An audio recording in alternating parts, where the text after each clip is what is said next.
neurologist and palliative care physician, and I come to this space having cared for a number of people with serious and indeed terminal conditions, particularly malignant brain tumors and neurological complications of cancer.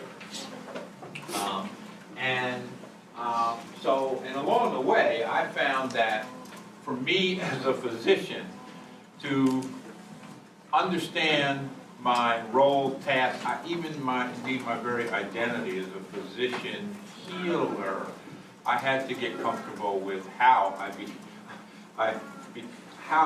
become a healer and maintain a kind of role as a healer in the absence of being able to cure people. So that's where I'm coming from, and it was clear to me even early in my career that in order to do this, I had to have some capacity, some competency in talking and in understanding the person with the illness as opposed to just the illness of cancer. I had to understand how that illness, in fact, influenced or the person with that illness understood it.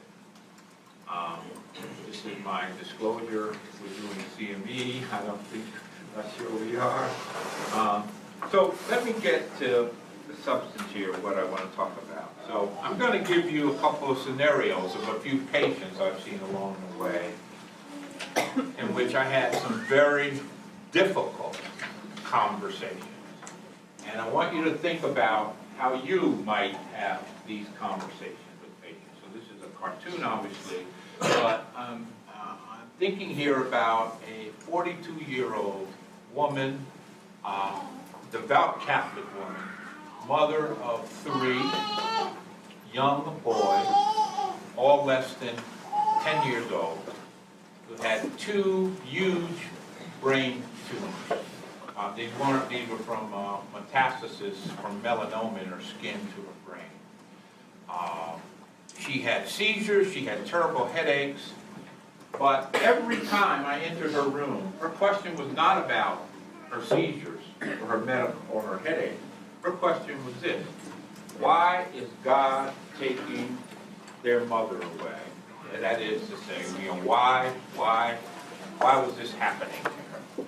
And I have to tell, and so, this led to some very interesting and difficult conversations, right? For which I certainly didn't want to posit that I had any answers, but this was the source of her concern, the source of her suffering, and as I'll tell you more in a minute in relationship to another patient, no amount of anti-seizure medicine, no amount of pain medication for a headache was going to address this kind of pain. Right? Second patient, elderly Italian gentleman. No, I'm sorry. Second patient here that I want to talk about was an elderly woman with metastatic colon cancer who had actually at one point terrible pain from the cancer invading her spinal cord and some nerves in her pelvis. But in fact, we have been successful in controlling her pain, physical pain, with a number of interventions. One day on rounds, she actually posed this question to me. She said, "Dr. Payne, let's just stop beating around the bush. Just dial up the morphine and let me go." Significant pain, but you know what? The morphine wasn't going to deal with the kind of pain and hopelessness she was experiencing. She came from actually a Russian Orthodox Christian tradition. She was a widow. Her husband had died several years prior. She had 2 children. One literally was a doctor working in New York, another a lawyer working in Los Angeles.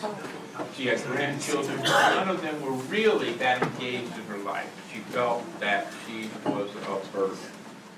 So I want you to imagine, I want you to think about how the conversations go from here. Dr.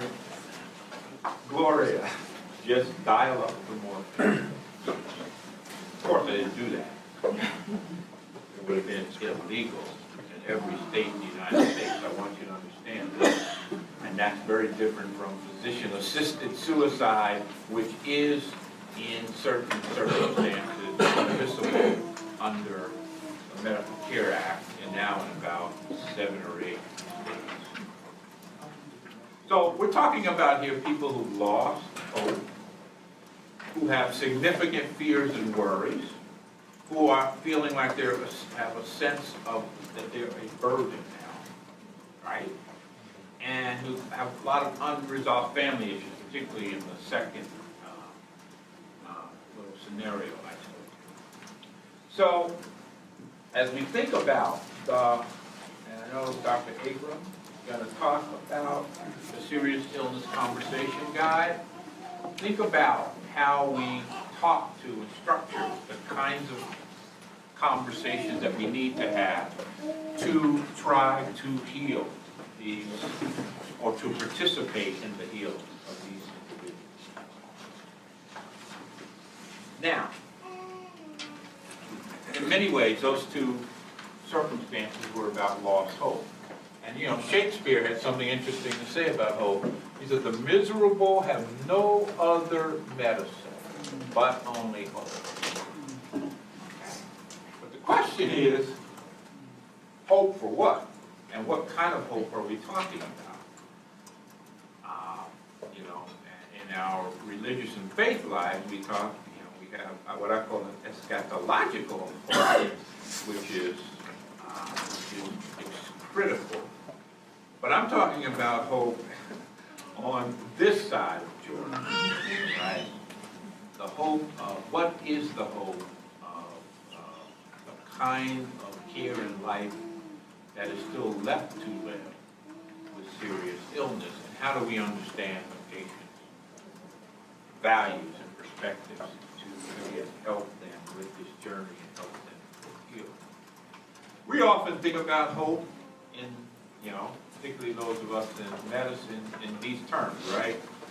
Hope for the next medical intervention. In this case, when Avastin was being introduced, it was a hope that occurred at $4,200 a dose of this new chemotherapy agent. And that's kind of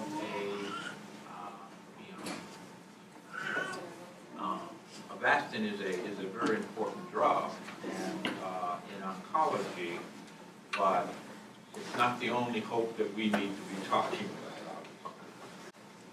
Now, to the questions. At this point, what I often do with residents and students that I teach is to try to explore with them how they think about and how they imagine what their patients and parishioners are thinking as they experience and journey with serious illness. So, we ask these kinds of questions. And one way to do this exercise is for me now to take all your papers up, for you to give me your papers, to scramble them, and to give them back to other people. Because I think this question asked in my favorite movie of all time, and that's my confession, is The Godfather. And there's this great scene from The Godfather where Michael Corleone says, try to see the world as others around you see the world. When you do, you realize that anything is possible. See, we have a kind of blindness, right, to the way we see the world, colored by our own experiences and our professional backgrounds, which stands us in good stead to help us understand both some of the technical aspects of what we need to do for patients and families, and helps us understand helps us create a human connection. However, I think none of us really can enter into the suffering of another without expanding our imaginations about what that might look like to that individual. And hence, this kind of exercise actually forces you to think about how not you would answer that question, but another person in the room would answer the question. Okay? So that's one way to do this exercise, but the room is not configured correctly, and there's too many of us to do that, so we're just going to have you stay in place and volunteer your answers. But nonetheless, I think we can still, this could be a very interesting exercise. So, let's talk about this. First question, I think, on your thing. Truth-telling, this was actually a quote from a recent paper by a friend and colleague, Dr. Bradley Stewart, who's a palliative care doctor in California. He was writing about hope. This is in the British Medical Journal recently. He said, truth-telling does not simply trigger hope's elimination, but rather its evolution. And he was arguing that we should never lie to patients, that we should tell the truth about their prognosis and about what the future looks like. And if we do that in an empathic way, and we are clear that we, with the patients and the family, that we will continue to have a relationship and never abandon them, then we can get to a kind of a hope that is still life-giving. So, how did you answer this question? How many of you strongly agreed, just by show of hands? Well, about half the room. How many agreed? Okay, but not so strongly. Okay. Any disagreements? None that anyone's willing to admit to. The interesting thing, now, you see, the interesting thing about this exercise, when you mix up the papers, and when you tell people no one will see your answer, I have never done this exercise where we haven't gotten a spread of answers. And it's not that there's any right or wrong, it's just how we're thinking, and then how we imagine other people might see us. So I suspect there's some closet disagreements here in the room, and that's good. That's good. But the question then is, how do you partake in conversation with a person who is thinking that way? Here's Václav Havel, the late president of Czechoslovakia and author, who said this about hope. Hope is definitely not the same thing as optimism. It's not the conviction that something will turn out well, but the certainty that something makes sense, no matter how it turns out. So it's about meaning making. And how do we, as doctors, clinicians, pastors, help our patients have a sense of meaning around this experience that is a hopeful, life-giving. But the first phrase, sentence there, hope is definitely not the same thing as optimism. If we think in that way as we're talking to patients, we may have an opportunity to help them reframe. And Pastor Dr. Gloria, I'm happy to make these slides, by the way, available to anyone who wants. I'm paraphrasing from Robert Frost, but in one of his poems, he said, hope does not lie in a way out, but in a way through. It's about how we can journey with people through this experience and make sure that they understand we will be there. And I think that is an important element in the context of the conversations that we have with people, that we will not abandon. So I think at the end of the day, what I try to look for, to try to help my patients, is to have a hope of not being alone, a hope of not being in in avoidable physical pain. We'll come back to pain in a minute. The hope of having things settled with family, the hope of affirmation, and a hope of getting to a place of peace with their current circumstance. If you agree that these are the kinds of hopes that are realistic and that are attainable and that can also help a person and family find meaning, then my question, because I'm always going to take this back to our conversation, what does that imply for how we talk to them? Here's a second question from Dr. Gavande. I know he's a colleague of many of you here in the room. He said this very interesting thing in one of his books. I think it was the book. He said, he was talking about a case, and he said the following: a good physician cannot simply stand aside when patients make bad or self-defeating decisions that go against their deepest goals. So a good physician cannot stand aside. So I never told you how I resolved this issue with this patient who told me just to dial up the morphine. We didn't dial up the morphine, but I have to tell you, she went to her grave feeling very burdened, and I did not feel like I was as helpful to her as I wanted to be. But her goal was to end the suffering, right? Her goal was exercising her sense of autonomy, right? Self-determination, which is one of the things that Dr. Gavande is getting here. So, how many of you either agreed or strongly agreed with this, the majority of the room? How many disagreed? You disagreed, right? Good. Or strongly disagreed. So there were differences here among people. We have a joke in medical ethics.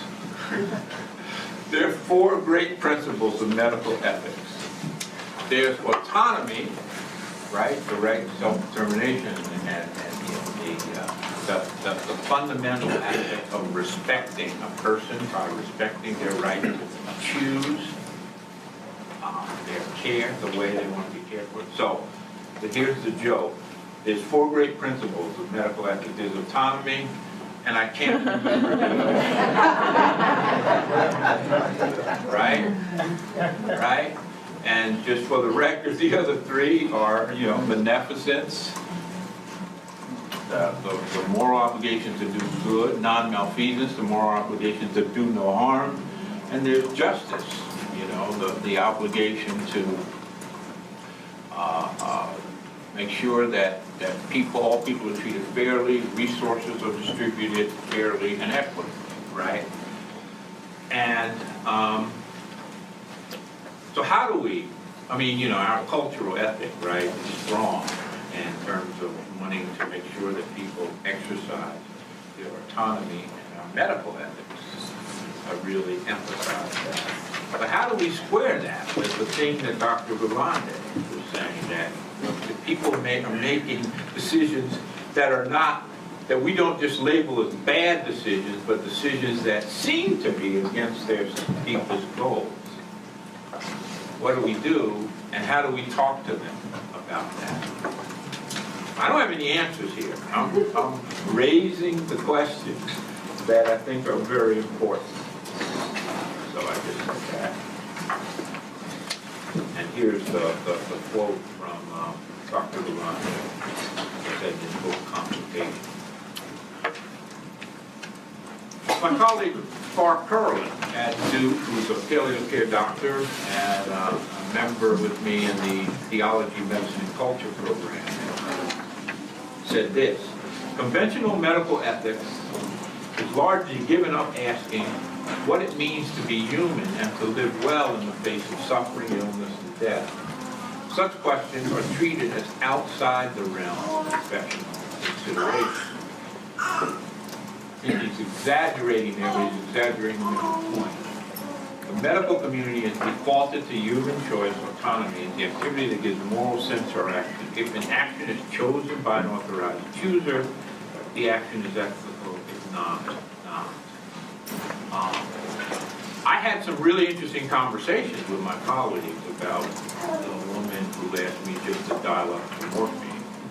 You know, she clearly was suffering. And there were colleagues who said, yes, we should be about respecting her choice to end her suffering, recognizing that we couldn't practice euthanasia to dial up the morphine and kill her. But there were some interesting, there were differences of opinion about how right we were not to help her exercise her autonomous decision. So that's the question. How do we as religious and spiritual care providers and sensitive and ethical clinicians think about autonomy?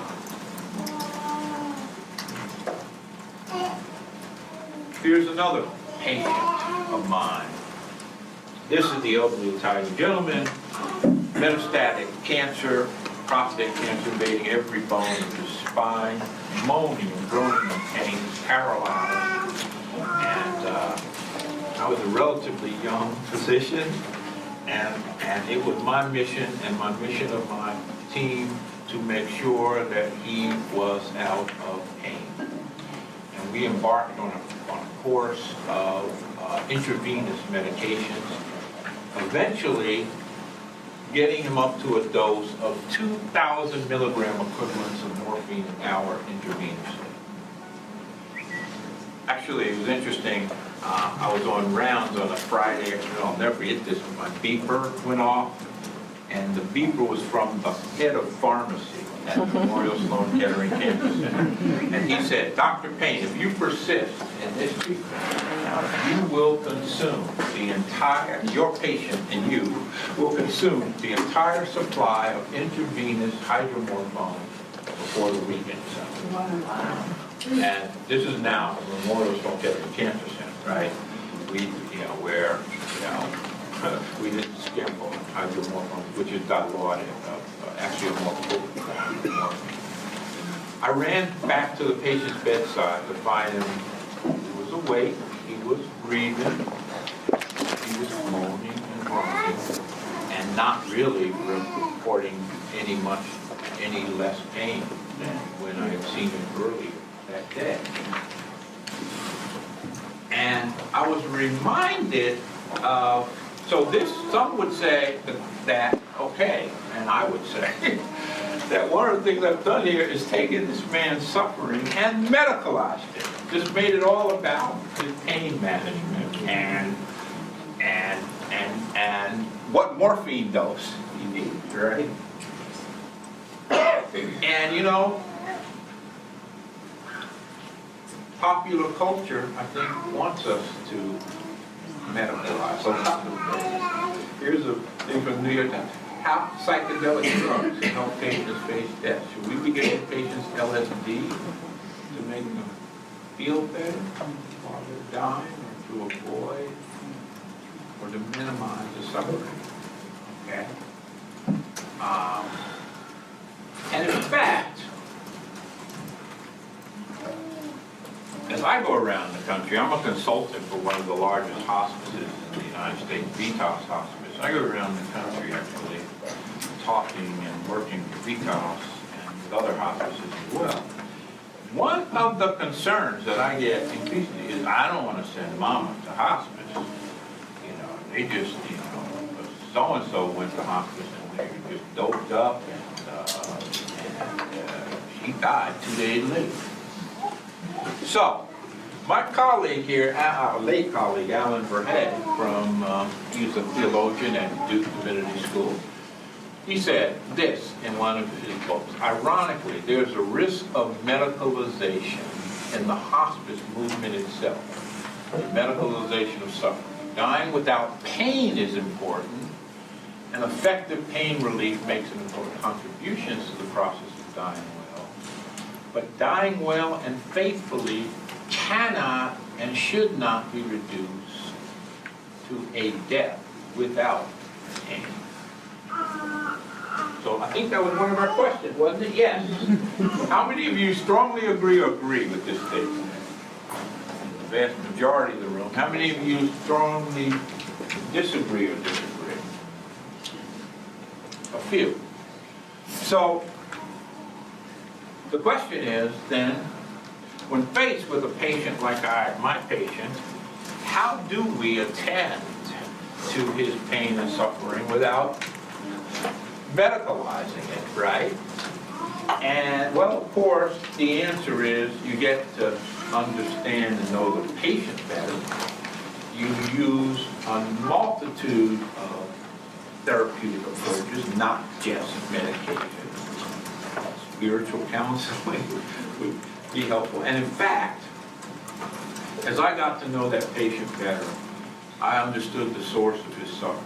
The source of his suffering was the fact that he recognized he was dying. He was a first-generation Italian immigrant. His granddaughter and great-grandson were back in the old country, and he realized he would never see his great-grandson. And as Ivan Ilyich,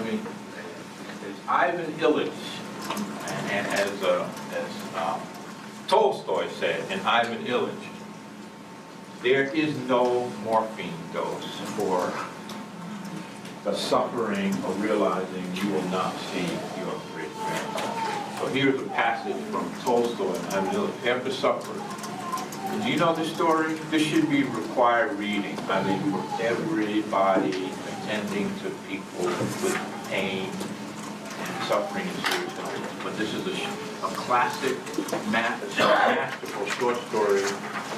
Tolstoy is about this mid-level Russian bureaucrat, Ivan Ilyich, who has this terrible, serious condition, probably a gastrointestinal cancer.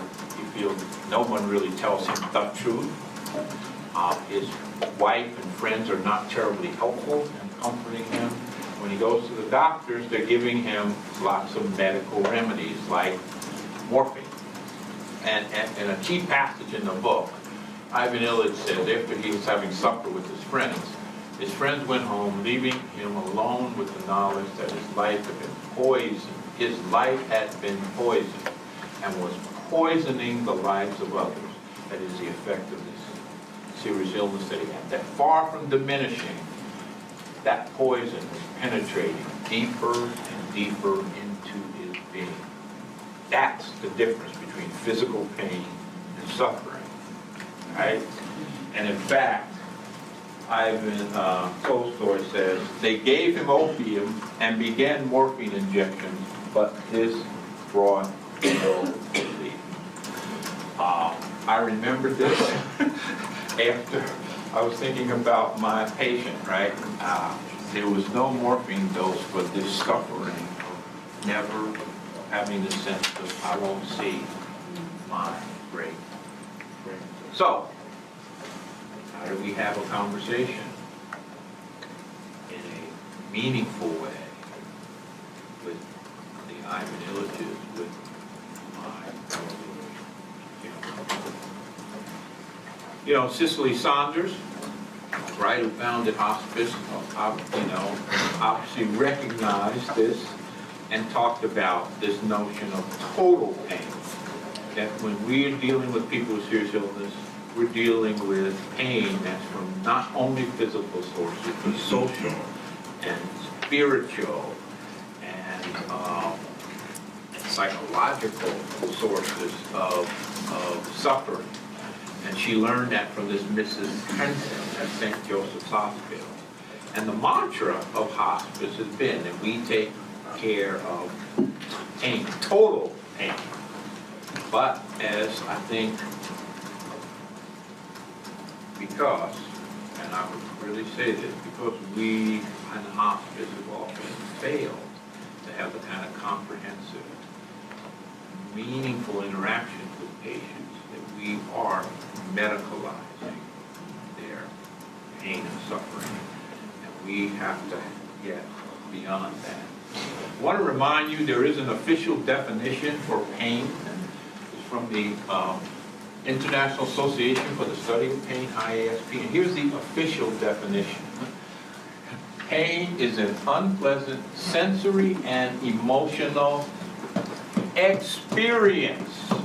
It's not an unpleasant sensation, it's an unpleasant experience associated with actual or potential tissue damage or described in terms of such damage. So we're talking about, that's the definition of that encompasses, right, total pain. And when we try to treat pain just as a physical thing, just with analgesic drugs, particularly in the context of chronic pain associated with serious and terminal illness, we make mistakes.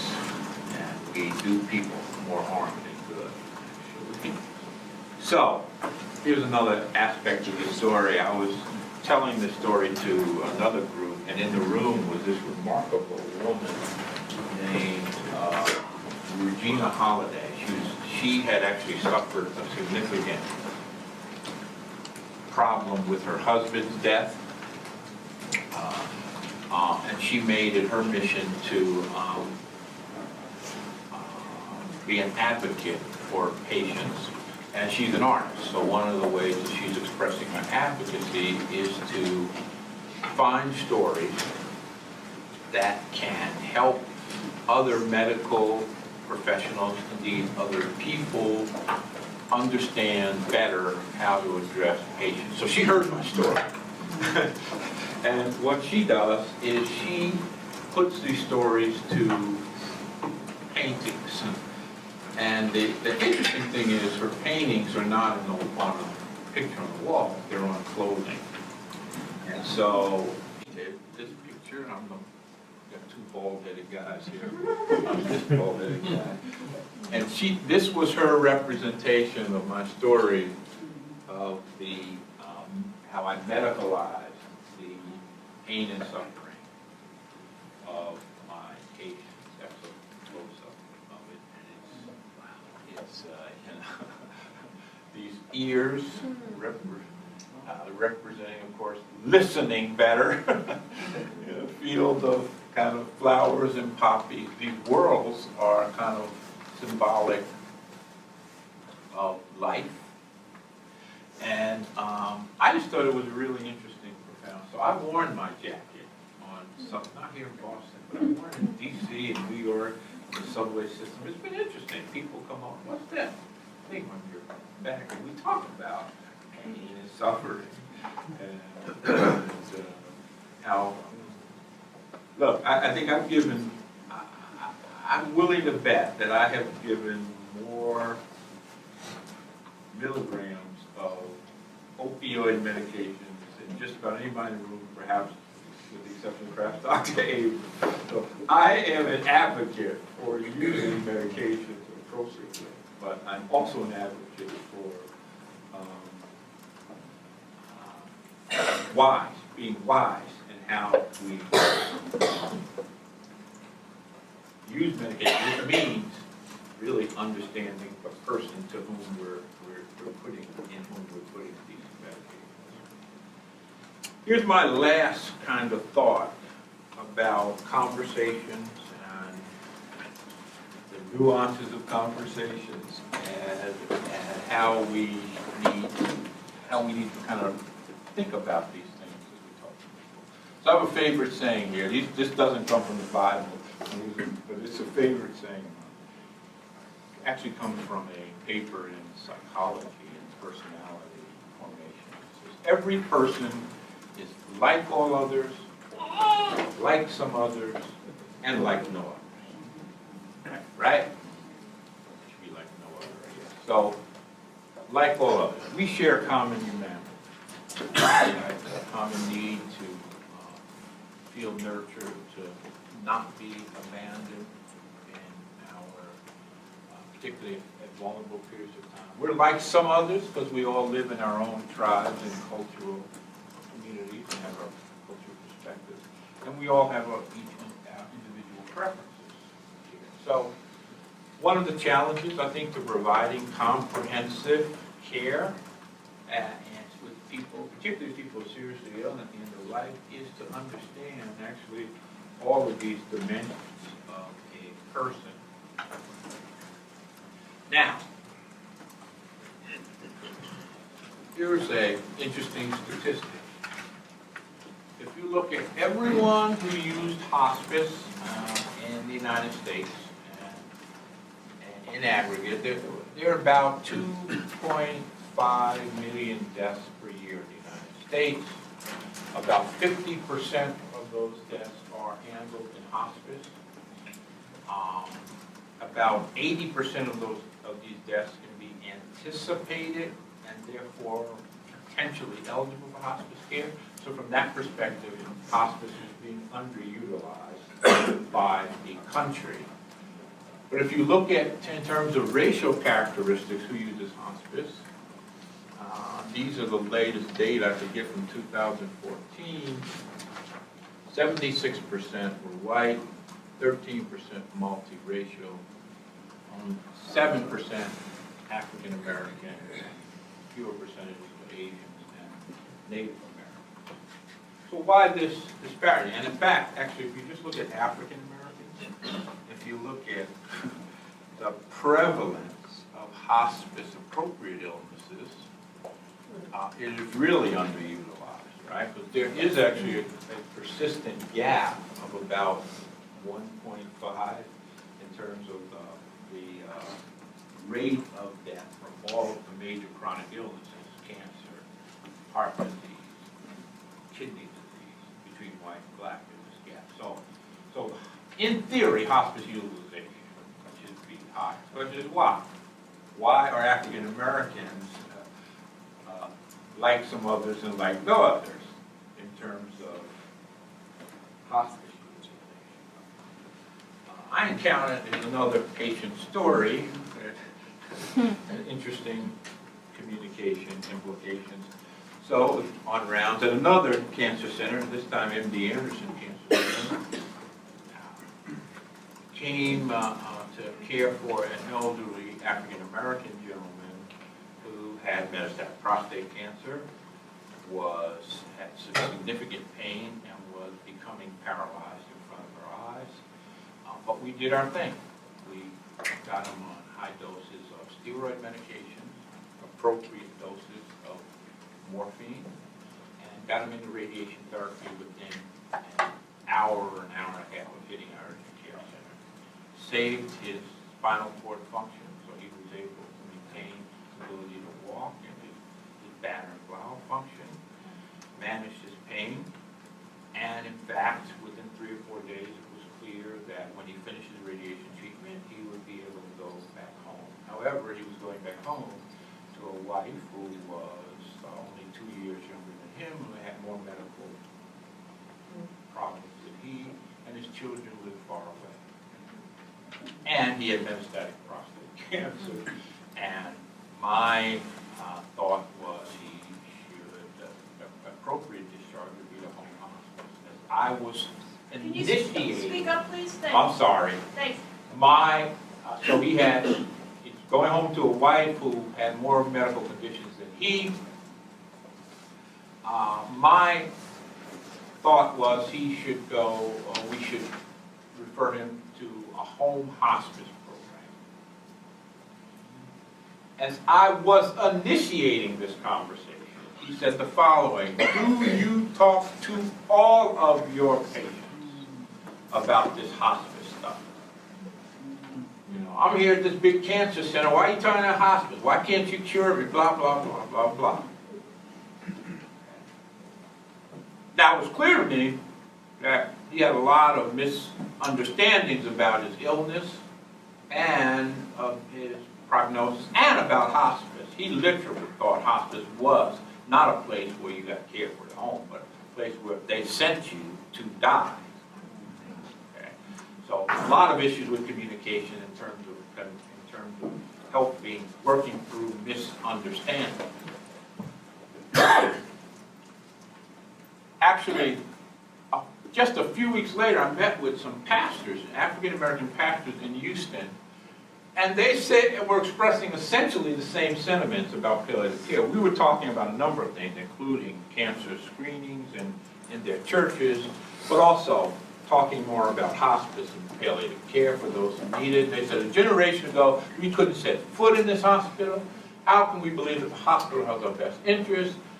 And by the way, the hospital's so interested in the community now, how are they hiring other doctors who look like you, Dr. Payne? And man, I was backing up.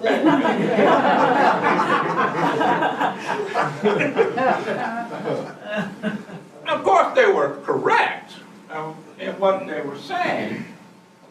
And if I just said, well, that was then, this is now, well, that's true, but it misses the point. Which is the main point is to acknowledge, actually, the problems of the past, really acknowledge them, and then focus on, well, what's the appropriate thing to do now, right? So to reframe that kind of thinking. But this is an interesting question that comes up over and over again. So for example, as in another conference, large room, actually, big ballroom, about 2,000 doctors in the National Medical Association meeting, talking about hospice and palliative care with Dr. Levere Crawley, who's a bioethicist and family doc, and Dick Gregory's in the audience.